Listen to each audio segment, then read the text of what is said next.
Oi. Bom dia.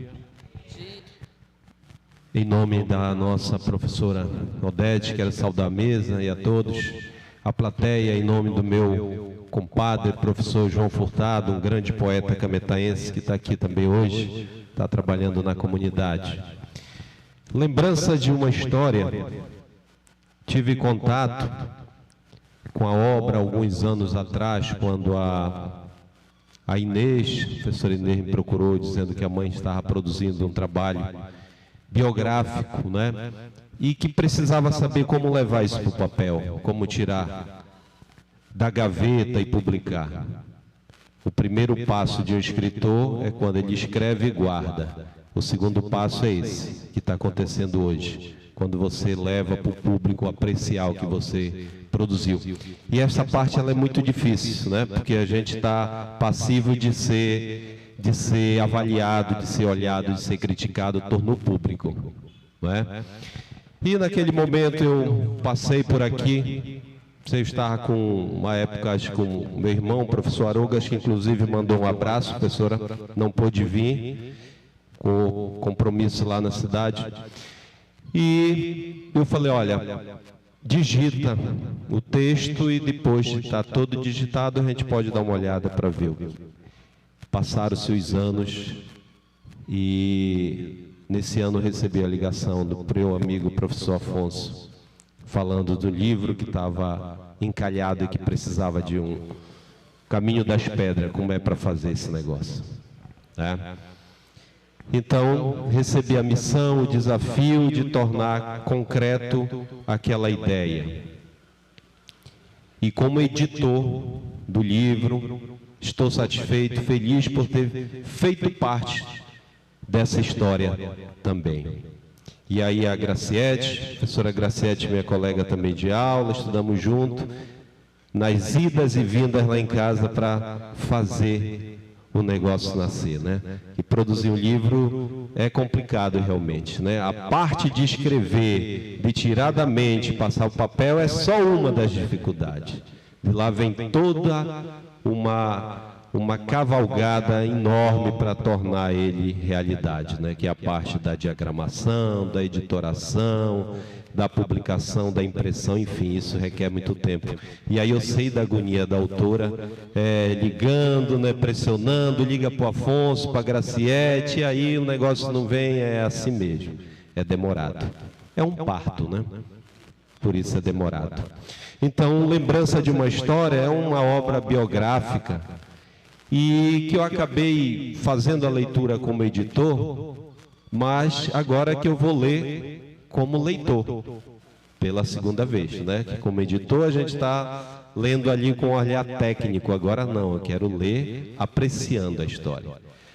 Mas eu tive um dia que eu estava na gráfica quando um trabalhador lá das máquinas, pela primeira vez, tanto tempo trabalhando com literatura, mexendo com literatura, ele falou, professor, é muito bacana, gostei da leitura daquele livro. Eu falei, escuta, rapaz, tu está lendo em vez de tu estar imprimindo a obra.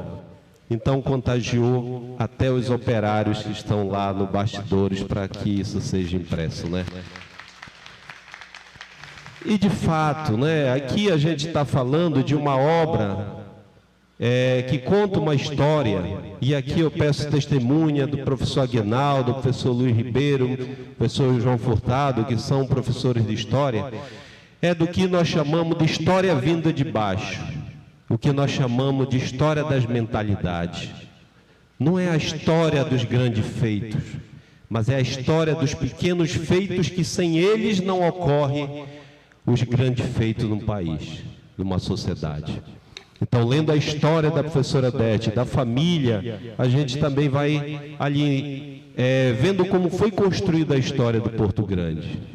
O vilarejo surgindo em torno de um porto, o vilarejo surgindo em torno de uma feira, e esse crescimento gradativo. E paralelo a isso, a gente vai entendendo a história da educação do Porto Grande, a história do esporte, né? O Porto está aqui, tu ainda não leste, mas eu já li, já conheço.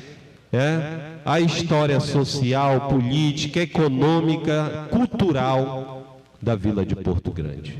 E isso, de fato, torna a obra uma leitura gostosa. E o mais importante, é um registro que tem uma fundamentação e uma importância para a pesquisa. Quantas vezes nossos professores pedem para os alunos vai fazer um trabalho de pesquisa sobre a economia da vila, né, sobre a cultura da vila de Porto Grande. A professora Odete vai deixar os alunos hoje, de certa forma, acomodados, porque não terão mais esse trabalho de a fundo, de pesquisar, de entrevistar. Já está tudo aqui. Então, é livro que obrigatoriamente tem que estar nas escolas, tem que estar na biblioteca da escola para servir de pesquisa para os nossos estudantes. É um registro que vai ficar. E é gostoso quando a gente pega parte da obra e vê quando a professora Odete estava vindo, entra pelo Guajará, se alagava para vir para a labuta do dia a dia, né? Para trazer educação, com a primeira professora da região. E isso é comovente, é emocionante também. E eu vou destacar, para finalizar, 2 pontos também interessantes aqui.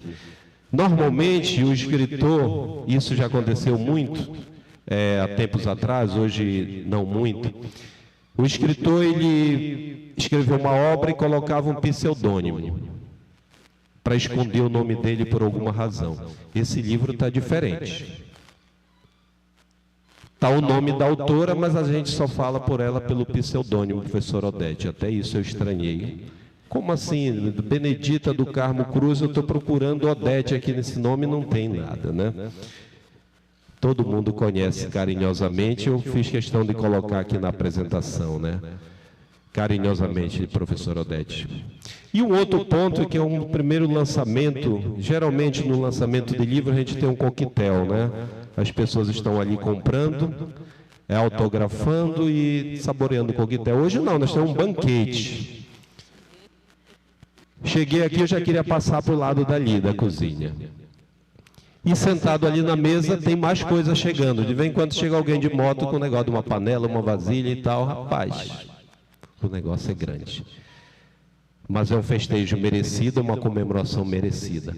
Professora Odete, já foi falado aqui que a senhora deu à luz a 8 filhos. Com 80 anos, a senhora está dando à luz ao 9º filho. Parabéns, sucesso, que Deus abençoe a senhora e todos nós.